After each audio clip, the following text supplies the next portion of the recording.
ಪರಿಷತ್ ಪಾರಾಯಣ ವಿಶೇಷ ಕಾರ್ಯಕ್ರಮಕ್ಕೆ ಮತ್ತೊಮ್ಮೆ ತಮಗೆಲ್ಲ ಸ್ವಾಗತ. ಮುಖ್ಯಮಂತ್ರಿಯನ್ನ ಸೋಲಿಸಲಿಕ್ಕೆ ಕಾಂಗ್ರೆಸ್ ಕೂಡ ಹರಸಾಹಸವನ್ನು ಮಾಡ್ತಾ ಇದೆ, ತಂತ್ರಗಾರಿಕೆಯನ್ನು ಹೆಣಿತಾ ಇದೆ. ಕಾಂಗ್ರೆಸ್ ಎದುರುಗಡೆಗೆ ಇರುವಂಥವು ಈಗ 3 ದಾರಿ. ಈ 3 ದಾರಿನಲ್ಲಿ ಯಾವುದೇ ಒಂದು ಕ್ಲಿಕ್ ಆದರೂ DVS ಸೋಲು ಗ್ಯಾರಂಟಿ.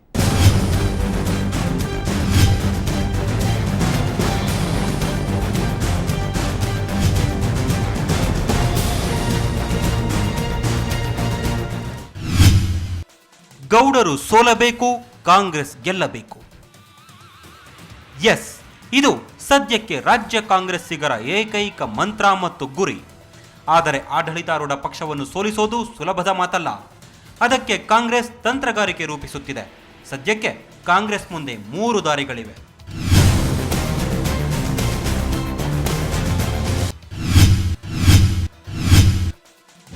ತಂತ್ರಗಾರಿಕೆ ನಂಬರ್ 1 ಪ್ರಕಾರ ಬಿಜೆಪಿಯ ಕನಿಷ್ಠ 10 ಶಾಸಕರು ವಿಪ್ ಉಲ್ಲಂಘಿಸಬೇಕು.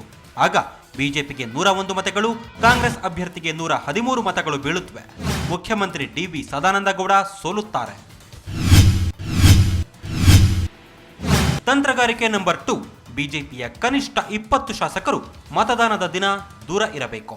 ಬಿಜೆಪಿಯ ಮಿನಿಮಮ್ 20 ಶಾಸಕರು ಡಿಸೆಂಬರ್ 22ನೇ ತಾರೀಕು ಮತದಾನಕ್ಕೆ ಬಾರದೆ ಹೋದರೆ ಬಿಜೆಪಿಗೆ 101 ಮತಗಳು ಬೀಳುತ್ತವೆ, ಕಾಂಗ್ರೆಸ್ ಅಭ್ಯರ್ಥಿಗೆ 103 ಮತಗಳು ಬೀಳುತ್ತವೆ. ಆಗಲೂ ಸಿಎಂ ಸದಾನಂದಗೌಡ ಸೋಲುತ್ತಾರೆ. ಇನ್ನು ತಂತ್ರಗಾರಿಕೆ ನಂಬರ್ 3 ಈಸ್ ವೆರಿ ಇಂಪಾರ್ಟೆಂಟ್. ಅದು ಪಕ್ಷೇತರರು JDS ಬೆಂಬಲವನ್ನು ಖಚಿತಪಡಿಸಿಕೊಳ್ಳಬೇಕು. ಜೊತೆಗೆ ರಾಮುಲು ಬಣದ ಶಾಸಕರು ಕೈಜೋಡಿಸಿದರೆ DVS ಸೋಲೋದು ಗ್ಯಾರಂಟಿ. ಇವುಗಳಲ್ಲಿ ಯಾವುದೇ ತಂತ್ರಗಾರಿಕೆ ಮಾಡುತ್ತೇನೆ ಎಂದರೂ ಸಂಪನ್ಮೂಲ ಹೊಂದಿಸುವುದು ತುಂಬಾನೇ ಮುಖ್ಯ. ಸದ್ಯಕ್ಕೆ JDS ಗುಟ್ಟು ಬಿಡುತ್ತಿಲ್ಲ. ಕಾಂಗ್ರೆಸ್ ಅಖಾಡದಲ್ಲಿದೆ.